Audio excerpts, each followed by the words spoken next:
the question says, they say this. And it's a bit confusing, okay? So I think to know how to answer this, you just have to remember what index notation, what these powers actually mean. So, example, just with like normal numbers. If I wrote 2 to the power of 4, okay? What's that actually short for? Like, what do I mean when I say 2 to the power of 4? It's 2 times 2 times 2 times 2, right? Having a power is a short form of multiplication if you want to multiply lots of numbers together, okay? So then, more generally speaking, if I had, say, oh, I don't know, p to the power of 4, right? So it's some Perni rule, I don't know what it is, but it still follows exactly the same rules, right? It'll still be p times p times p times p. Okay, good. Now, have a look at this. What you've got inside d cubed, right? We could have said p was d cubed, right? So if I just took this line, right?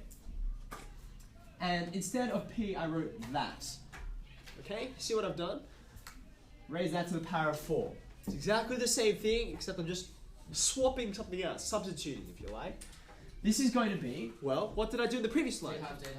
I had p times p times p, but this time I've got d cubed. So everywhere I see p, I'm going to put a d cubed, like this.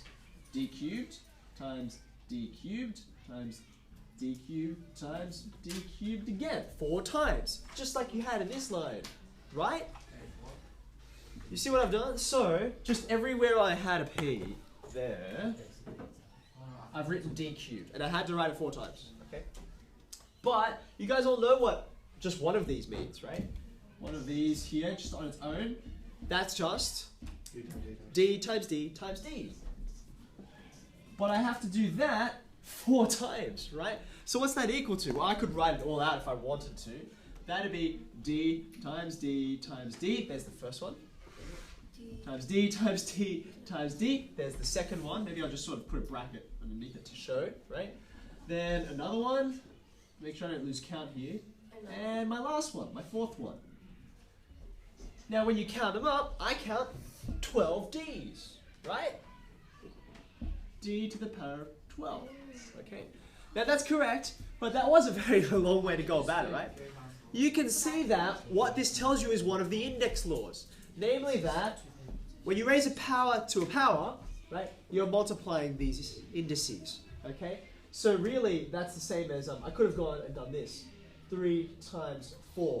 That's how I would get rid of the brackets, okay? So remembering that law, obviously it enables you to do it much quicker. But this is why that law is true. Okay, because I don't just want you to accept them because someone tells you to. So can you do F? Yeah, alright. F. Let's have a look. Now I think, let me write the question first. Okay. I think understanding index laws again is the key, right? Now just to help us out a little bit, instead of writing this as a division thing, I'm going to write it as a fraction. You guys know division, fractions, same deal, just a different way of writing it, right? So I'm going to write this. Q to the power of 8 on q cubed. That's confusing. Okay, now I've just done that to make it a bit simpler, what I'm about to do.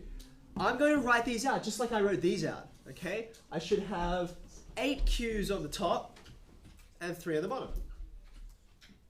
1, 2, 3, 4, 5, 6, 7, 8. Can I still count? Yes, good. There you go. There's the numerator. And the denominator has 3. Now I'm just going to treat this like I usually treat fractions, right? I can cancel some things out, can't I? Quite a few things. I can cancel 1 q up here, that means 1 down there. It's just minusing, isn't it? 1 over here, yeah, I'm going to show that in a second. 1 over here, 1 over here. So I've cancelled 3 q's from the top and the bottom. What that leaves me is 1, 2, 3, 4, 5 q's. So that's q to the power of 5. Now, just like before, right, what would be a quicker way than writing it all out, the index law that corresponds to this is, it's about subtraction. Q to the power of 8 minus 3. That's where the 5 came from, right? So, that's kind of a shorthand. If you remember that division here, we'll do this. Then you can go straight to q to the power of 5. Okay? Yep. Minus q to the power of 5. Yeah, okay, so that would be incorrect. And I mean, if you have a look at the way I've longhand written it out, you can see why. Like, there are no negatives in here at all, are there? Like, when I wrote out this and this, and I just expanded it, I don't have any minus signs, right? So there shouldn't be any in my final answer either. Anyone want to ask me another question? Jay, sure. I'm running out of space.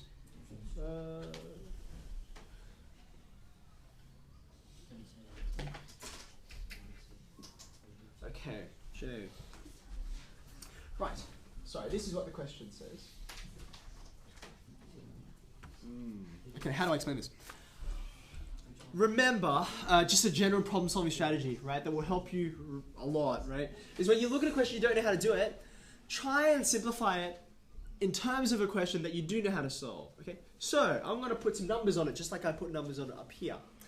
I've got, the reason why this is different to this is because I have, in here I have a product.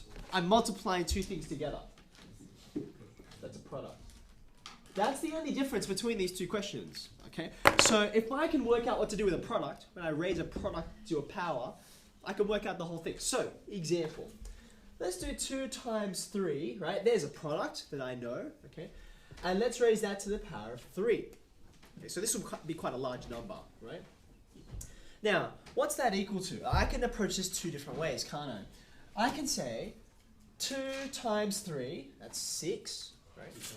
To the power of 3, right? Now, 6 squared is 36, so I think that's 216 from memory. Someone can check it on their calculator, okay? Now, there's another way to think about this. And again, it's going to go back to writing the whole thing out so you can see the pattern.